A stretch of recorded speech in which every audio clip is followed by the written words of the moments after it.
Welcome to our channel. Today we how to activate your PNC credit card online step by step clearly. First, take your new PNC credit card and keep it in front of you. Find your card details, because you may need the card number, expiration date, and CVV. Make sure you have a stable internet connection on your phone or computer. Open your web browser and go to the official PNC website at pnc.com. Click the Sign On button at the top right of the page. If you already have online banking, enter your user ID and password. Click Sign On to access your PNC online banking dashboard. If you do not have online banking, click Enroll to create an account first. Enter the requested personal information to enroll, and follow the on-screen instructions. Complete any identity verification steps, such as a code sent by text or email.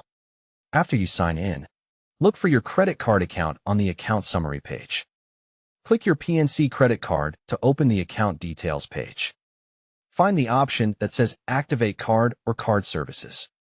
Click Activate Card to start the activation process. Carefully confirm the last digits of your card number when asked. Enter the full card number if the system requests it. Enter the expiration date and the CVV security code from the back of the card if needed. Review your information to make sure everything is correct. Click Submit or Activate to send your activation request. Wait for the confirmation message that your card has been activated successfully. If you are prompted to set a PIN, follow the steps to create or confirm your PIN.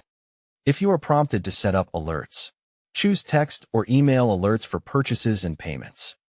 For extra security, consider enabling two-factor authentication in your account settings. Log out of online banking after activation, especially on a shared device. Now sign back in briefly to verify that your credit card shows as active. If activation fails, double-check your card details and try again once. If it still does not work, use the customer service number on the back of your card for help. Store your card in a safe place and begin using it for purchases once it is active. Don't forget to like this video and subscribe to our channel for more step-by-step tech guides.